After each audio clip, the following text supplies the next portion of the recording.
வணக்க மக்களே, நாம் இந்த ஆரோக்கியமான பதிவில் நம்மளுடைய உடல் எடையை ஆரோக்கியமான முறையில் அதிகரிக்கிறதுக்கு நம்ம என்னென்ன மாதிரியான உணவுகளை எடுத்துக்கொள்ளணும், என்னென்ன மாதிரியான வாழ்க்கை நடைமுறைகளை கடைபிடிக்கணும் அப்படின்றத பற்றி பார்க்க போகிறோம்.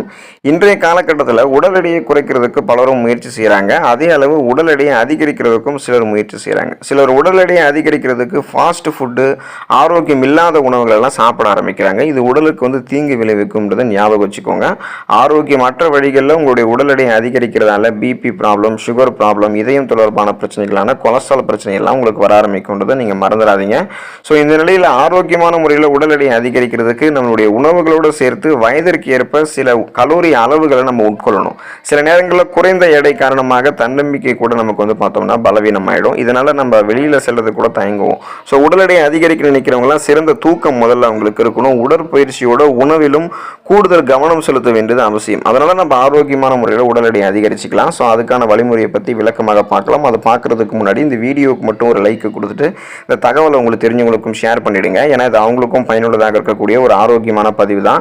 இது போன்ற அப்டேட்ஸ்கள் நீங்கள் தொடர்ந்து பார்க்குறதுக்கு நம்மளுடைய ஹெல்த் நியூஸ் தமிழ் சேனலை மறக்காமல் சப்ஸ்கிரைப் பண்ணி வச்சுக்கோங்க. பக்கத்தில் இருக்கக்கூடிய பெல் பட்டனையும் கிளிக் பண்ணி ஆல் அப்படின்ற ஆப்ஷனையும் செட் பண்ணி வச்சுக்கிட்டீங்க அப்படின்னா நான் போடக்கூடிய எல்லா அப்டேட்ஸும் உங்களுக்கு நோட்டிஃபிகேஷன் அடிக்கடி சேரும். சரிவாங்க மக்களே, இப்போ வீடியோக்குள்ள போயிடலாம். சரியான இடைவெளியில் நம்மளுடைய உணவுகளை நம்ம எடுத்துக்கொள்ளணும். உடல் எடையை குறைக்கிறதுக்கு மக்கள் பெரும்பாலும் உணவை தவிர்ப்பாங்க. உடல் எடையை அதிகரிக்கிறதுக்கு உணவை நம்ம தவிர்க்கக்கூடாது.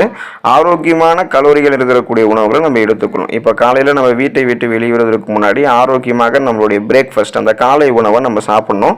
எப்போதுமே காலை உணவை நம்ம சாப்பிடாம போகவே கூடாது. ஏன்னா நமக்கு குடல் புண், அந்த அல்சர் பிரச்சனை ஏற்படுவதற்கான வாய்ப்புகள் இருக்குது. அதனால் நம்ம அல்சர் வராமல் தவிர்க்கணும். நம்மளுடைய உடலை ஆரோக்கியமான முறையில் உடல் எடையை நம்ம அதிகரிக்கணும் அப்படின்னா நம்ம என்ன பண்ணோம்னா காலை உணவு தவறாமல் சாப்பிடணும். சிறிய பசி வேதனையை குறைக்கிறதுக்கு நீங்கள் இந்த ட்ரை ஃப்ரூட்ஸ், உலர் பழங்கள், விதைகள் இதெல்லாம் கூட நீங்கள் எடுத்துக்கொள்ளலாம். ஸோ உங்களுடைய உடல் எடையை அதிகரிக்கிறதுக்கு கலோரிகள் குறிப்பிடத்தக்க அளவில் இருக்கக்கூடிய உணவுகளை பசி எடுக்கும் போது கண்டிப்பாக நீங்கள் சாப்பிடணும். காலை உணவை தவறாமல் சாப்பிட வேண்டியது அவசியம். அதிக கலோரி நிறைந்திருக்கக்கூடிய உணவுகளுக்கு முக்கியத்துவம் கொடுக்கணும். ஆரோக்கியமான முறையில் எடையை அதிகரிக்கிறதுக்கு கலோரி நிறைந்திருக்கக்கூடிய உணவு உட்கொள்வதற்கு அதிகரிக்க வேண்டியது அவசியம். ஏன்னா கலோரி உட்கொள்வதுடைய கொழுப்பு, புரதம் எல்லாம் நம்ம சேர்க்கணும். ஸோ அந்த புரோட்டீன், கொழுப்பு, அதாவது கொழுப்பு அப்படின்னா ஆரோக்கியமான கொழுப்பெல்லாம் நம்ம எடுத்துக்கிட்டோம் அப்படின்னா அளவாக நம்மளுடைய உடல் அதிகரிக்க ஆரம்பிக்கும். கலோரிகளை அதிகரிக்கிறதுக்கு ஒரு நாளைக்கு பல முறை நீங்கள் இதெல்லாம் சாப்பிடணும். அதே போல் உணவுகளை நன்றாக மென்று சாப்பிடணும். அவசரமாக சாப்பிட்றதை நீங்கள் தவிர்த்துருங்க. குறிப்பாக உங்களுடைய உணவுகளில் கலோரிகள் அதிகமாக இருக்கிறதுக்கும் ஊட்டச்சத்துக்கள் அதிகமாக இருக்கிறதுக்கும் முழு தானியங்களை சேர்த்துக்கணும். குயினோவா, பழுப்பு அரிசி, ஓட்ஸ் மற்றும் முழு கோதுமை ரொட்டி போன்ற முழு தானியங்களை சேர்த்துக்கலாம். பருப்பு வகைகள் எடுத்துக்கலாம்.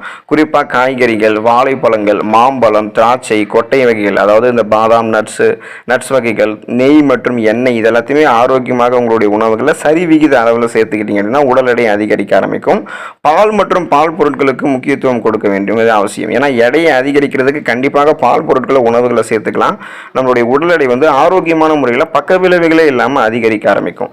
உணவில் பால், தயிர் மற்றும் பாலாடை கட்டி ஆகியவற்றை உட்கொள்ளும் போது கொழுப்பு நம்மளுடைய உடலில் நல்ல கொழுப்பு அதிகரிக்கப்படும். ஸோ இது உடல் எடையை நமக்கு அதிகரிக்கும். தேவையில்லாத கொலஸ்ட்ரால்கள் எல்லாத்தையுமே நமக்கு எப்போதுமே அதிகரிக்காது. நல்ல கொலஸ்ட்ரால் மட்டும்தான் நமக்கு இன்க்ரீஸ் ஆகும். ஸோ பால் பொருட்களை உட்கொள்ளும் போது கால்சியம் நமக்கு கிடைக்கிறதால எலும்புகளும் நமக்கு பலமடைய ஆரம்பிக்கும். உடல் உறுதியாக இருக்கும். எலும்புகள், நரம்புகள், தசைகள் வலுப்பெற்று உடல் ஆற்றலாகவும் உறுதியாகவும் கட்டுக்கோப்பாகவும் நமக்கு இருக்கும். உடல் எடையும் ஆரோக்கியமான முறையில் அதிகரிக்கப்படும். கட்டுக்கோப்பாக நம்மளுடைய உடலமைப்பை பராமரித்துக் கொள்வதற்கு பால் மற்றும் பால் பொருட்கள் ரொம்ப ரொம்ப அவசியம். நம்மளுடைய உணவுகளில் புரோட்டீன் நம்ம சேர்த்துக்கொள்ள வேண்டியது அவசியம். ஸோ புரதச்சத்து ரொம்ப ரொம்ப இம்பார்ட்டன்ட். உடல் எடையை அதிகரிக்கிறதுக்கு புரதச்சத்து இருக்கக்கூடிய உணவு உட்கொள்வது அவசியம். ஏன்னா இது நம்மளுடைய தசைகளை வலுவாக்குறதுக்கு உதவிகரமாக இருக்கும். உடலையும் நமக்கு வலிமையாக்கும். புரதத்தை உட்கொள்வது ஆரோக்கியமான வழியில் எடையை அதிகரிக்கிறதுக்கு வழிவகுக்கும். சோயா, நட்ஸு, பருப்பு வகைகள், கோழி மற்றும் மீன் ஆகியவற்றிலிருந்து புரதத்தை நம்ம எடுத்துக்கொள்ளலாம். ஸோ புரோட்டீன் நமக்கு ரொம்ப ரொம்ப இம்பார்ட்டன்ட். அதனால நம்மளுடைய உணவுகளில் இந்த புரத வகைகளை சேர்த்துக்கிட்டோம் அப்படின்னா ஆரோக்கியமான முறையில் உடல் அதிகரிக்கப்படும். உணவுக்கு முன்னாடி தண்ணீர் குடிக்கிறத நீங்கள் தவிர்த்துக் கொள்வது நல்லது. இப்போ நாள் ஒன்றுக்கு 2 to 3 லிட்டர் தண்ணீர் நம்ம குடிக்கணும். அதாவது இந்த 3 லிட்டருக்கும் குறைவாக நம்ம தண்ணீர் குடிக்கவே கூடாது. அந்த 3 லிட்டருக்கும் அதிகமாக நம்ம குடிச்சிக்கலாம். அதாவது தண்ணீர் குடிக்கிறதுக்குன்றதுக்கு ஒவ்வொரு மனிதனுக்குமே அளவு மாறுபடும். ஆனால் 3 லிட்டருக்கும் குறைவான அளவு யாருமே தண்ணீர் குடிக்கக்கூடாது. அது அவங்களுடைய உடலில் வறட்சியை ஏற்படுத்தலாம். அதனால் தாகம் எடுக்கும்போது தண்ணீர் குடிக்கணும். தாகம் நின்றுச்சுன்னா தண்ணீர் குடிக்கிறது நிறுத்திடணும். அதுதான் நமக்கான அளவு. மிகச்சரியாக குறிப்பிடக்கூடிய அளவுன்றது எதுவுமே கிடையாது. ஸோ நீங்கள் இப்போ பார்த்தீங்கன்னா நாள் ஒன்றுக்கும் குறைவான அளவு தண்ணீர் குடிக்கும் போது உடலில் பல வகையான நோய்கள் ஏற்படும். உடல் வறட்சி ஏற்படும். அதோடு உங்களுடைய நோய் எதிர்ப்பு சக்தியை அது பாதிக்கும்.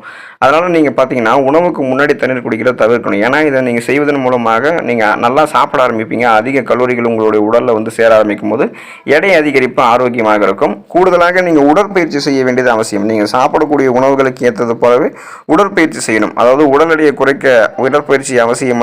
உடற்பயிற்சி என்று மட்டுமே பலர் வந்து நினைப்பாங்க. அப்படி கிடையாது. ஸோ உடற்பயிற்சியும் நீங்கள் வந்து செய்யணும். குறிப்பாக வந்து உங்களுடைய உணவுகள்லையும் நீங்கள் நாட்டம் செலுத்த வேண்டியது அவசியம்.